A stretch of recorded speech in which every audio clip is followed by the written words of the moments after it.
Before I started teaching in Oakland, California, my first principal, his name's Cliff, made a point of taking all first-year teachers and staff members of the school and doing a walking tour of the neighborhood where our school was located. We were in the San Antonio neighborhood of the Fruitvale district of Oakland, California. And as much rich history and immigrant stories that surrounded us, we also happened to be located just a few blocks away from International Boulevard. Anyone that knows Oakland knows that International Boulevard is more or less the red light district. And Cliff shared how a couple years before that, when he first started at this school, the pimps and the sex workers would come up from International Boulevard and they would stand outside the gates of our middle school and they would try to recruit our students. Middle school students. I want to talk about T. T was a 7th grader last year. He hasn't had the easiest life. There was one day last year, I was sitting in my classroom towards the end of lunch when the lunch bell rang and students started coming in. My classroom was located in the 6th grade hallway. And for anyone who has looked at a group of middle school students, you probably know that the 6th graders are by far the babies, right? And all of a sudden, I heard some commotion. It sounded like there was some sort of fight that was about to happen. Given the fact that I happen to be 6'6", about 300 pounds, I very often am the staff member who will get called on when there's a situation like this. Before anyone could call me, I got up and walked out of my classroom and I saw T in the hallway. And the way I describe it is T was seeing red. And what I mean by that is you could look at his face and you could just tell that he might physically be in a 6th grade hallway in a middle school in Oakland, California at that point, but in his head, that's not where he was, right? Something had happened. He was really upset. Came to find out, the thing that had happened was another kid at lunch while they were playing football made a comment about T's jacket. Now, if you're thinking, well, comment about a jacket doesn't seem like something that would get a kid escalated and trying to fight, you're right.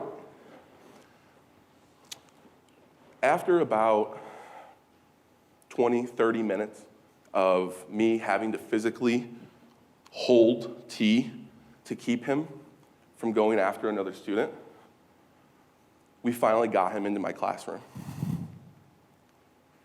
It took close to another hour before T had calmed down enough and he started to open up about what had happened. You see, T lived with his biological mother and a male father figure of sorts. It wasn't his real father. And that morning before school, for whatever reason, the father figure that was in his home decided to beat the crap out of him. T had horrible bruising all across his chest, his back, his legs.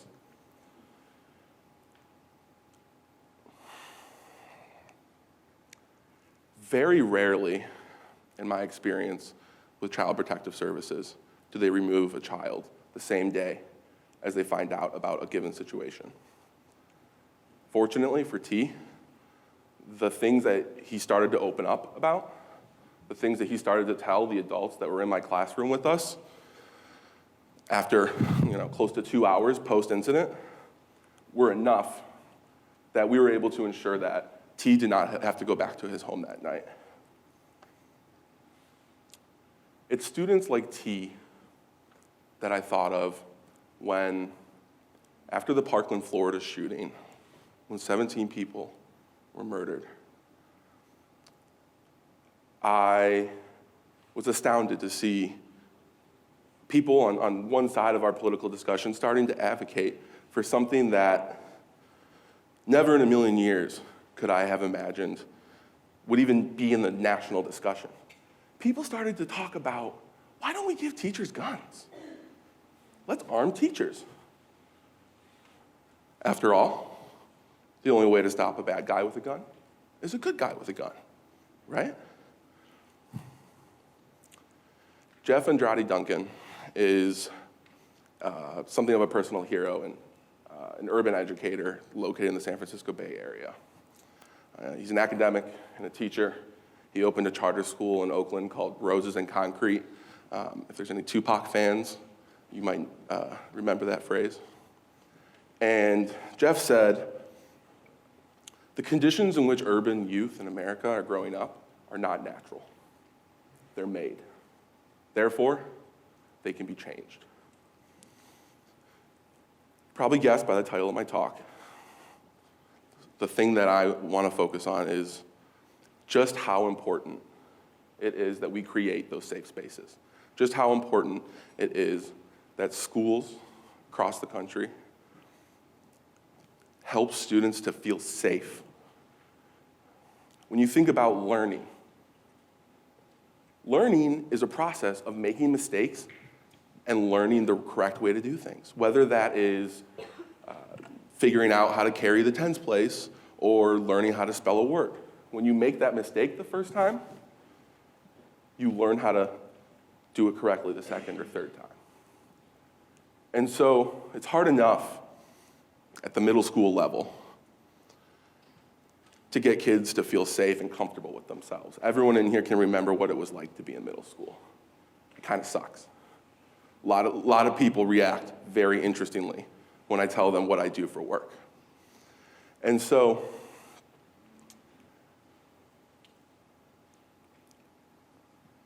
the reason that I want to talk and focus so much on safe spaces is because at the end of the day, I would argue that they can save lives. Not just because the LGBTQ student who maybe doesn't come from a family that is supportive can see that their teacher has a little pride flag on their desk, and that teacher is going to be an ally for them. That classroom now becomes a safe space for them to be their true, authentic selves. This is something that is so, so important. And it's something that I've experienced myself. When I was getting ready to start my last year here at Grinnell, I came to this big realization. I had a problem. I couldn't stop drinking. I didn't know what to do. I had studied abroad in a Muslim country. My joke now is, you know you have a problem when you find a way to drink 6 nights a week in a Muslim country, right? And so I did an outpatient treatment real quick before trying to come back for my senior year. I was going to do my best to stay sober, get through the year, white knuckle it if I had to. And the person who was in charge of residence life at the time, dean of students, was a woman named Andrea. I had met Andrea on my very first night on campus here. She had given a presentation to the student group I was with, and immediately afterward, she came right up to me and shook my hand and said, "Oh, you must be Sam." My brother had just graduated from here, and she had known him. And through my time here at Grinnell, I developed a great relationship with Andrea, whether it was working on something via student government or she asked me to babysit her son. One time when she moved houses, she asked me to help with that. And so when it got to December of what would be my second to last semester at Grinnell, I wasn't doing too hot. I had maybe put together a week sober that fall when I was back on campus. Maybe a week. I was hiding my drinking from everyone I could, and then I finished finals. I had about 4 days in December before I was going to go home for winter break. Time to party. Now, it's important to note at this point that when you're an alcoholic, like I am, when you drink like I do, it's not actually a party, right? And you can very quickly go to bad places. I would posit that there is a lot of suicides that occur in this country that are much more closely tied to alcoholism than we even realize. And so, on Wednesday, December 19th, 2013, word had gotten back to Andrea that I wasn't doing too hot. And she called me at 11 o'clock at night, the dean of students. Of course, I didn't answer. And so she texted me. I don't remember exactly what it said, but I can paraphrase it for you and just say that she reached out and she said, "Hey, Sam, I heard things might not be going too hot. I just want you to know I'm here for you. I got you." As I was preparing to write this talk, and I thought about the story of the student T that I had to restrain, I remember the words that I kept repeating as I was having to essentially bear hug him to keep him from harming another student or himself. I was saying, "I got you. Just breathe. You're going to be okay." Andrea had gone so far as to build a relationship with me, which is the heart of creating a safe space.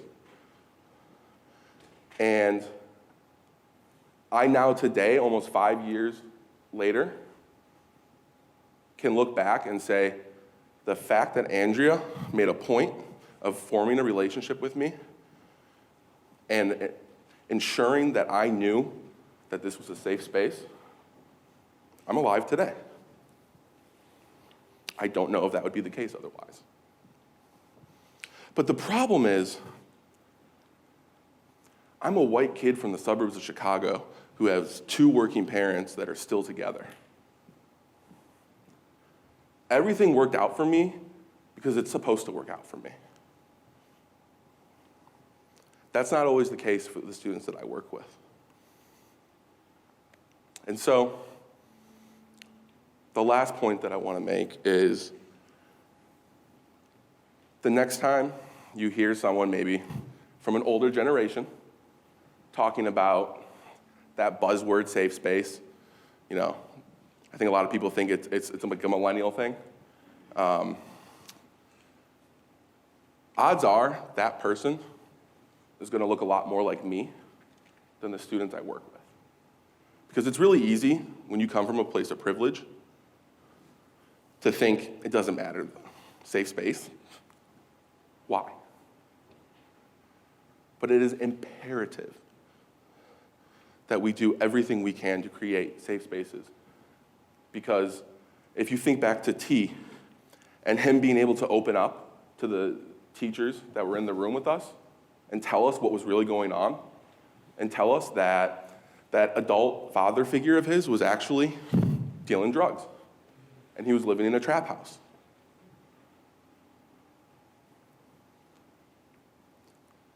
That is what will allow us to change.